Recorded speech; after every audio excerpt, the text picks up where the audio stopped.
Tumor otak adalah pertumbuhan jaringan abnormal yang terdapat di dalam atau di sekitar otak. Tumor otak dapat berupa jinak di mana tumbuh dengan lambat, sementara lainnya bersifat ganas yang disebut dengan kanker di mana tumbuh dengan cepat dan bersifat agresif. Tumor yang berkembang di otak disebut dengan tumor primer, di mana tumor yang menyebar ke otak setelah terbentuknya di bagian tubuh yang berbeda disebut dengan tumor sekunder atau tumor metastatik. Tumor otak primer berasal dari otak itu sendiri atau di jaringan yang dekat dengan tumor seperti selaput menutup otak, meninges, saraf kranial, kelenjar pituitari ataupun kelenjar pineal. Dan pada orang dewasa, tumor otak primer jauh lebih jarang dibanding tumor otak sekunder, di mana kanker awalnya muncul di area tempat lain dan menyebar ke otak. Ada beberapa jenis tumor jinak. Yang pertama adalah meningioma. Jadi ini adalah tumor otak primer yang paling sering terjadi dan meningioma ini biasanya berkembang perlahan.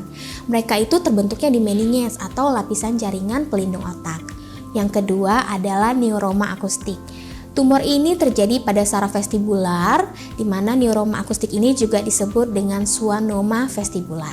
Yang ketiga ada adenoma hipofisa, di mana tumor ini terbentuk di kelenjar hipofisis terletak di dasar otak. Kelenjar pituitari membuat dan mengontrol hormon dalam tubuh.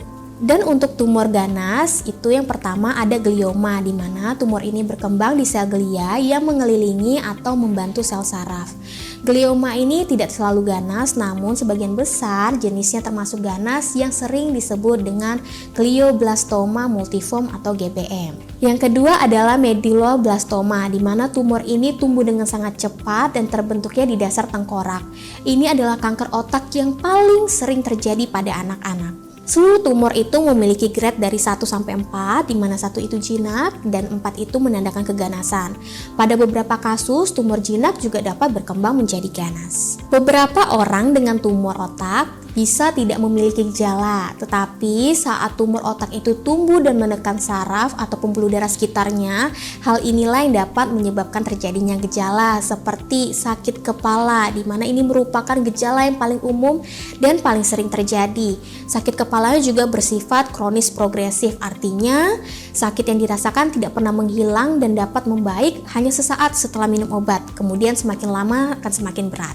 Perubahan perilaku dan kepribadian, kebingungan, kesulitan serta keseimbangan koordinasi, kesulitan berkonsentrasi, mual muntah, serta mati rasa, lemas atau kesemutan di satu bagian atau sisi tubuh atau wajah. Kemudian ada masalah lain seperti masalah pendengaran, penglihatan, bicara, bahkan bisa sampai kejang, dan masalah memori, berpikir, berbicara, atau memahami bahasa. Untuk mendiagnosis, biasanya dokter akan melakukan pemeriksaan fisik ataupun riwayat kesehatan seperti dilihat nih di masa lalunya ada penyakit apa, sudah pernah operasi atau belum, ada perawatan medis, serta riwayat penyakit keluarga. Yang kedua, tidak lupa untuk melakukan pemeriksaan neurologis. Ini yang paling penting seperti berupa serangkaian tes untuk mencari perubahan pada keseimbangan, koordinasi, kemudian status mental, pendengaran, penglihatan, dan juga refleks, di mana perubahan ini dapat menunjukkan bagian otak yang mungkin terpengaruh oleh tumor.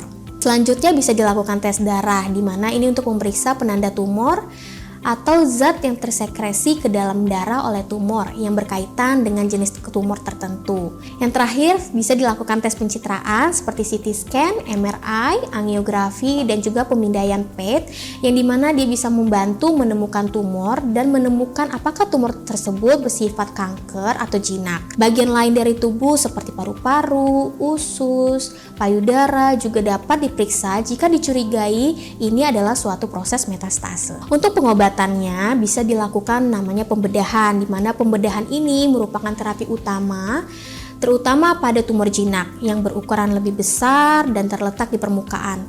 Selain itu, untuk mengangkat seluruh tumor dan menghilangkan efek penekanan tumor pada otak, dengan pembedahan ini juga diambil nih sampel tumornya untuk menentukan bahwa ini jenis tumor apa. Bila tidak memungkinkan, hanya bisa dilakukan dengan biopsi. Bila tumor telah bermetastasis, biasa dilakukan kemoterapi. Jadi beberapa jenis tumor otak yang sensitif terhadap obat-obatan kemoterapi tertentu, biasanya kanker otak ini atau sebagian terapi lanjutan dari kanker otak yang melalui pembedahan. Yang terakhir adalah menunggu dengan waspada dengan pengawasan aktif, di mana dilakukan pada kondisi tumor otak yang berukuran relatif sangat kecil, biasanya di bawah 1 cm dengan gejala minimal dan dicurigai jinak.